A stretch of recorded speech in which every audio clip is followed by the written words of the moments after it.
폭염이 가라앉을 기미가 아직도 보이지 않습니다. 저도 아침에 출근할 때 보니까 머리에서 땀이 뚝뚝 떨어지던데요. 폭염과 열대야가 계속 이어지면서요. 올여름의 전력 수요도 연일 역대 최고치를 갱신하고 있다고 합니다.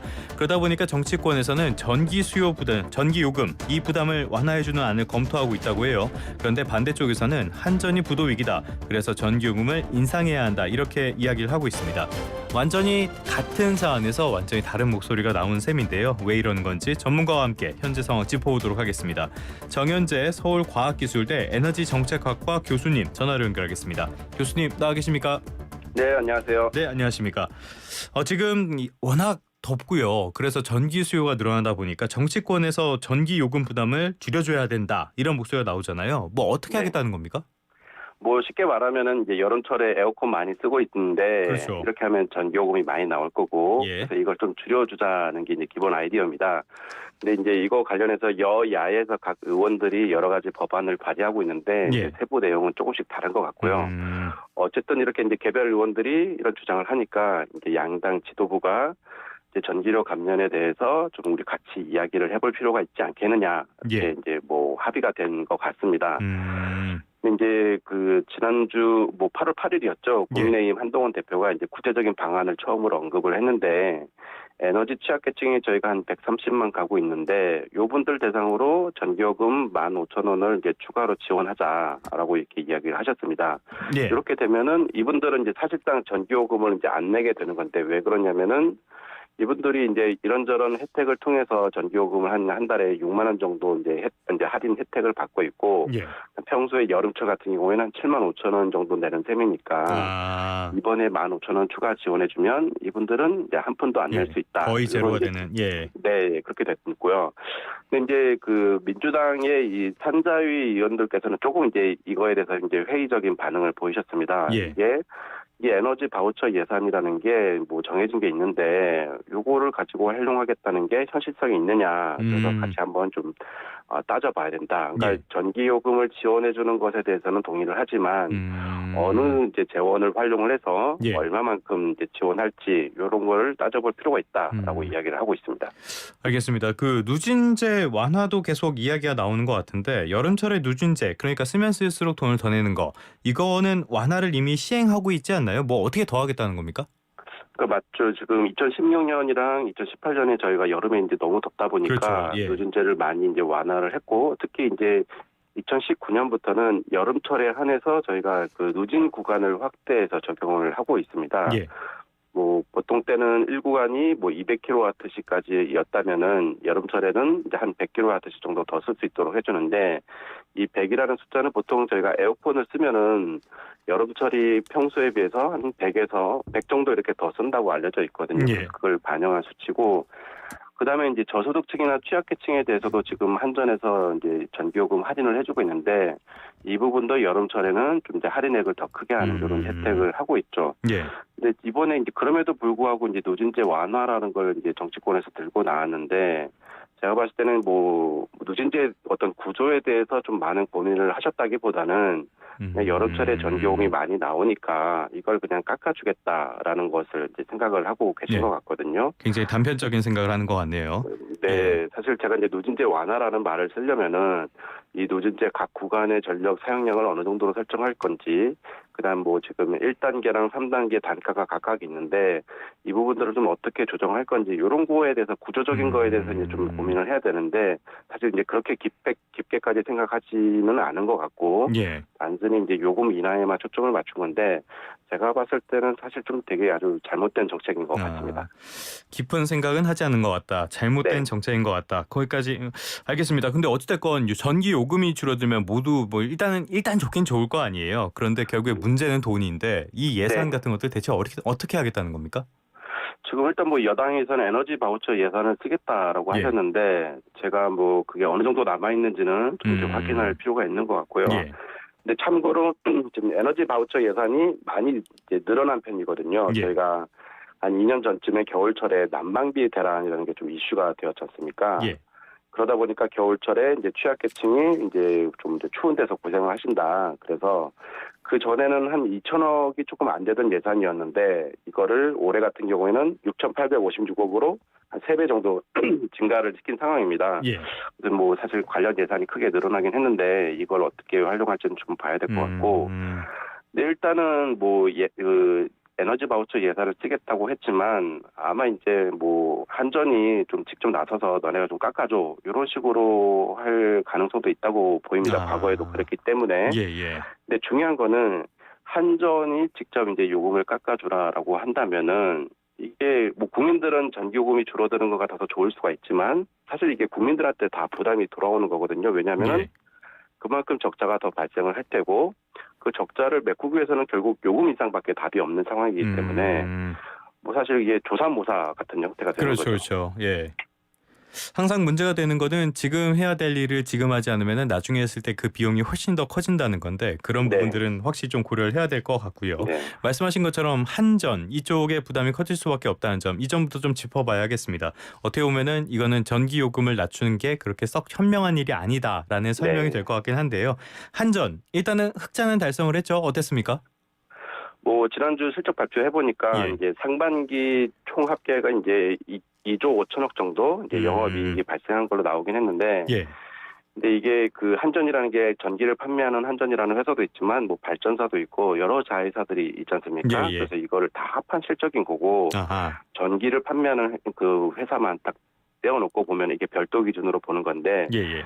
그 경우에는 이제 지난 분기에 한 1,000억 원 정도 이제 영업 손실을 아. 봤다고 합니다. 예. 그리고 이제 중요한 거는 2021년이랑 22년, 23년 이 3개년 동안 저희가 이제 한전이 얼마나 적자를 봤는지 보면은 3년 동안 누적 적자가 이제 43조 원이거든요. 예. 그래서 이제 한전에서도 아마 이제 우려하는 거는 이제 이번에 이제 영업 실적 발표했는데 흑자가 난 것처럼 보여지긴 하지만 그 과거의 누적 적자를 생각해 보면 이게 뭐 잘한 거라고 좀 말하기는 어려운 상황인 거죠. 예. 그리고 이게 더 이제 문제가 되는 거는 지금 계속 전기요금을 올려야 될 상황인데 뭐 잘 모르시는 분들이 보기에는 한전 이번에 돈을 벌었는데 전기요금 깎아주면 되지 왜 자꾸 올려야 된다고 하느냐 뭐 이런 식으로 오해를 하실 수가 있기 때문에 좀 약간 좀 곤혹스러운 분위기 뭐 그런 것 같습니다.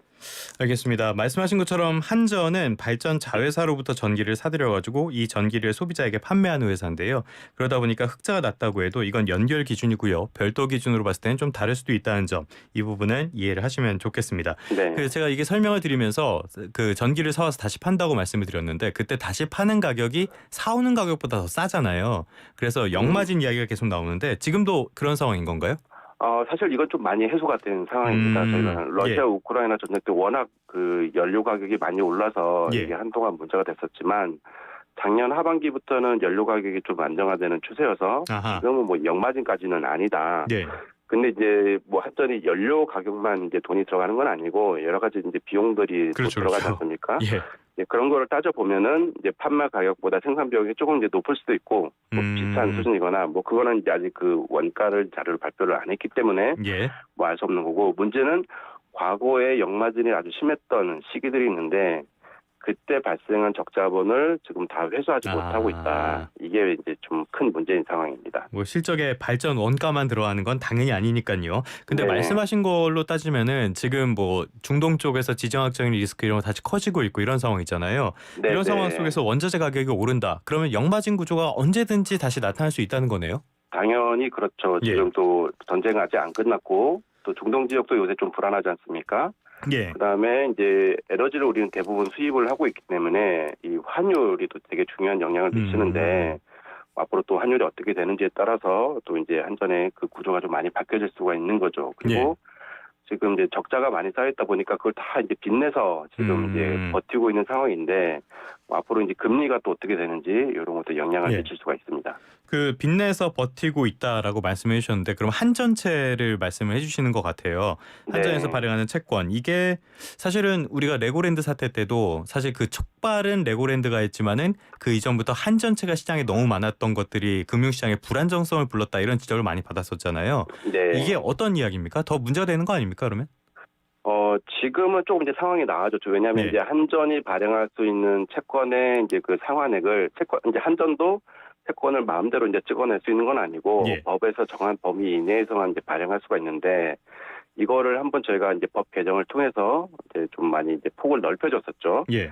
그래서 이제 조금 이제 뭐 사태를 한번 급한 상황은 좀 넘겼다라고 판단했었는데, 근데 아마 또 올해 말에도 또 어떻게 될지 모르는 상황이고, 네. 그리고 이제 그 채권 발행액을 늘린 것은 저희가 한시적인 조치였거든요. 법에서는 한 5년 정도 그 유예를 해줬는데, 예. 이거를 그 전까지 우리가 전기요금 조정을 통해서 해결하지 못하면은 이게 한전채 발행액이 그 법에서 정한 범위를 이제 벗어나게 되는 문제가 있어서 예. 그런 부분들도 좀 봐야 되고, 그리고 말씀하신 것처럼 지금은 이제 한전채 발행액이 좀 많이 줄긴 했지만 또 뭐 재작년, 작년처럼 그렇게 또 채권 발행액이 늘어나면은 우리 이제 자본시장에 또 여러 예. 부작용을 미칠 좀 우려가 있는 거죠. 그렇죠. 한전채는 워낙에 우량 채권이다 보니까 이게 시장에 대량으로 나오면은 자금이 한쪽으로 쏠리면서 불안정해지는 그런 부작용이 생기곤 하는데요. 그 전기요금 이야기로 다시 돌아가지고 전기요금 계속 동결되고 있는 거라고 알고 있는데 언제가 마지막 인상이었습니까? 뭐 최근 2, 3년 동안은 당연히 이제 좀 많이 올렸었는데 예. 작년 2분기 이후에는 저희가 동결을 한 상황이고요. 예. 다만 이제 산업용 같은 경우에는 작년 11월에 한 평균 10% 정도 이제 예. 올렸습니다.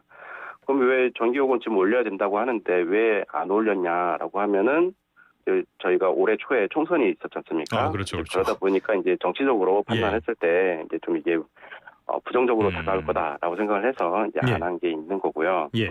근데 사실 이제 2, 3년 동안 저희가 전기요금을 좀 많이 올린 것처럼 보이긴 하지만, 근데 이거는 이제 연료비가 워낙 많이 올랐으니까 그에 따라서 인적으로 맞아요. 올린 거고요. 예. 네, 올린 거고 사실 이제 법에 보면은 한전은 총괄 원가라는 것을 반영을 해서 매년 전기요금 조정을 하는 것을 원칙으로 하고 있는데 이거는 이제 2013년 11월이 마지막이었고 거의 이제 10년 넘게 이제 이루어지고 있지 않은 거죠. 그래서 감사원에서도 이 문제에 대해서 이제 작년에 한번 지적을 한 적이 있습니다. 그 정치적으로 부담이 되는 경우가 많다라고 말씀을 해주셨는데 그러면은 이렇게 상황이 안 좋아지고 그래도 한전이 마음대로 전기요금을 올릴 수가 없다는 거잖아요. 독립적인 의사결정이 어렵다는 뜻입니까? 네, 예. 그렇죠. 지금은 이제 법률상으로는 이제 한전이 신청을 하면은 이제 뭐 산자부라든지 그다음에 이제 기재부가 같이 협의를 해가지고 인가를 해주는 구조고 그 중간에 이제 전기위원회에서 이제 심의를 하게끔 되어 있는데 사실 이제 전기위원회 심의 이런 것들은 이제 형식적으로 운영이 되고 있죠. 예. 왜냐하면은 이미 이제 그 전에 뭐 정부나 정치권에서 이미 어느 정도 올려라. 하는 게 이제 다 정해지고 예. 그 법률에 정해진 이제 그 절차들은 형식적으로만 이제 따라가고 있는 거죠. 그래서 그러다 보니까 뭐 사실 한전이 독립적으로 전기요금을 조정할 수가 없고 예. 한 뭐 10여 년 전에 한전이 진짜 이제 마음 먹고 이번에 전기요금을 올려야겠다라고 해서 독립적으로 전기요금 인상안을 이제 신청한 적이 있었더니 반려가 된 거죠. 뭐 결국엔 그렇게 되는 거네요. 예. 네, 그렇습니다. 알겠습니다. 그 정치권의 영향을 많이 받는다. 다른 나라들도 그렇습니까? 그렇지 않죠. 당연히 네. 다른 나라는 이제 독립적인 이제 규제 기관이 있어가지고 전기요금을 결정하고 있고요. 근데 이제 독립적인 규제 기관이 있다고 해서 뭐 국민들에게 어떤 영향이 가는지 이런 거를 전혀 이제 고려하지 않는다 그런 건 아닌 거고 뭐 이제 그래도 이제 지금보다는 우리나라보다는 조금 더 이제 어떤 근거들을 잘 따져봐가지고 결정하는 것 같고요. 그래서 우리나라도 사실 이번 정부 출범하면서 규제기관의 어떤 독립성과 전문성을 확보를 하겠다. 이걸 국정과제로 제시를 했었는데, 뭐 지금 보니까는 이 국정과제에 대해서는 뭐 전혀 관심이 없는 것처럼 보이고 있습니다. 네, 알겠습니다. 참 답답한 경우가 많으실 것 같아요. 그럼 교수님께서 보시기에는 어찌됐든 간에 전기요금은 현실화할 필요가 있다. 그러니까 어느 정도 올릴 필요가 있다는 말씀이신 건가요? 네, 그렇죠. 근데 이제 뭐 한꺼번에 많이 올리면은 뭐 한꺼번에 갑자기 50% 이상씩 올리면 소비자들 부담이 클 테니까 좀 이제 단계적으로 나눠서 올리는 방안이 좀 필요하지 않을까 생각을 합니다. 그럼 얼마나 올려야지 좀 적합하다고 보십니까? 제가 이제 금액을 좀 정확하게 말씀드리긴 좀 어려울 것 같고요. 근데 지금 이제 사실 뭐 계속 이제 한전이나 이런 데서 발표하는 것은 아직 뭐 20여 원 이상 이렇게 인상 요인이 남아 있다 이렇게 말을 하거든요. 이제 그런 부분들을 좀 감안을 해가지고 뭐 정해야 될 것 같습니다. 우리나라 전기요금이 외국에 비하면 조금 저렴한 편인가요? 아무래도 그렇죠. 이게 단순히 이제 절대적으로 비교를 하기는 어렵지만 그래도 우리는 대부분의 에너지를 수입하고 있지 않습니까? 그렇죠. 그런 걸 생각하면은 좀 이제 낮은 편이고 그다음에 또 문제가 되는 것은 이렇게 이제 전기를 이제 소비자들 사이에서도 이제 가격이 차별 적용되는 부분이 있는데 그 과정이 좀 이제 왜곡된 부분들이 좀 많이 있는 거죠. 네. 알겠습니다. 그런데 이렇게 전기요금의 인상 필요성 이거는 누구나 다 느낄 것 같은데 이 얘기가 나오면은 항상 나오는 얘기 물가 오르는 게 걱정된다 이 부분이거든요. 그래서 네. 정부도 상당히 좀 꺼려하는 것 같고 이 부분은 네. 어떻게 보십니까? 물가 되게 중요하죠. 예. 중요한데 이게 물가를 해결하는 게 전기요금은 아니다라고 저는 생각을 합니다. 아하, 예. 세계 어느 나라에서도 전기요금을 통해서 물가를 이제 조절하겠다라는 생각을 하고 있지는 않고요. 네. 공공요금을 통제를 해가지고 물가를 이제 뭐 안정시키겠다 이건 사실 엄청 후진적인 방법이죠. 후진국에서만 이렇게 하고 있는 거고요. 그래서 이제 물가를 해결하는 것, 물가를 관리하는 것 중요한데 이거는 뭐 통화 정책을 통해서 할 거냐, 뭐 재정 정책을 통해서 할 거냐 이런 게 이제 이런 식으로 고민을 해야 되는 거지. 예. 공공요금 통제는 정답이 아니다라고 말씀드릴 수 있겠습니다. 알겠습니다. 끝으로 요거 하나 여쭤보도록 할게요. 전기요금이라는 게 가정용도 있고 산업용도 있지만은 농사용, 교육용 이런 것들도 있잖아요. 네. 다른 쪽에 동결 압박도 있는 것 같던데 이 부분은 좀 어떻게 판단하시나요? 뭐 최근 국회에서 특히 이제 농사용이랑 교육용 낮춰달라 뭐 이런 주장을 많이 제기를 하고 있는 걸로 예. 알고 있는데요. 근데 우리가 이제 돈이 많이 있다면 재원이 있다면은 이게 문제가 안 되겠죠. 근데 지금 이 주장하는 것들 보면 그냥 한전에서 전기요금 깎아줘 이거거든요. 네네. 그러면 그에 따른 비용을 누가 이제 부담해야 되느냐. 결국 이제 그만큼 한전은 적자가 더 심해질 거고 그러면 그 적자를 메꾸기 위해서는 일반 국민들이 교육용이나 농사용을 안 쓰는 일반 국민들이 그만큼을 더 부담을 해야 되는데 이게 이제 합의가 된 상황인지 뭐 그것들을 따져봐야 될 것 같고 사실 이제 교육용이나 농사용에 어떤 지원이 필요하다라고 하면은 좀 이제 다른 방법들을 고민을 해봐야 될 것 같거든요. 교육용 같은 경우에는 실제로 학생 수가 많이 줄어들면서 오히려 학교 측에서는 이제 예산이 많이 남아도는 게 문제가 되는 상황인데 그럼 왜 그 돈을 갖다가 전기요금에 뭐 지원하는 걸로 안 쓰느냐 이런 걸 생각을 해봐야 될 것 같고 농사용 같은 경우에도 사실 어떤 특정 사업자들에게 이제 지원을 해줘야 된다라는 요구가 많은데 사실 우리가 어떤 특정 사업자를 농사용이라는 이유로 지원해 주는 게 맞는지 이거는 좀 한번 좀 따져봐야 될 것 같습니다. 정말 필요하다라면은 이제 뭐 농림부에서 좀 재정을 더 투입하는 방향 이런 것들을 고민을 해야겠죠. 알겠습니다. 지금 하면 100원이 들 일 나중에 하면 1000원이 듭니다. 정치적인 논리가 있긴 하지만은 이것도 합리적으로 나와야지 효과가 있지 않을까 싶습니다. 지금까지 정현재 서울과기대 에너지정책학과 교수님과 함께 이야기 나눠봤습니다. 교수님 오늘 말씀 고맙습니다. 네, 감사합니다.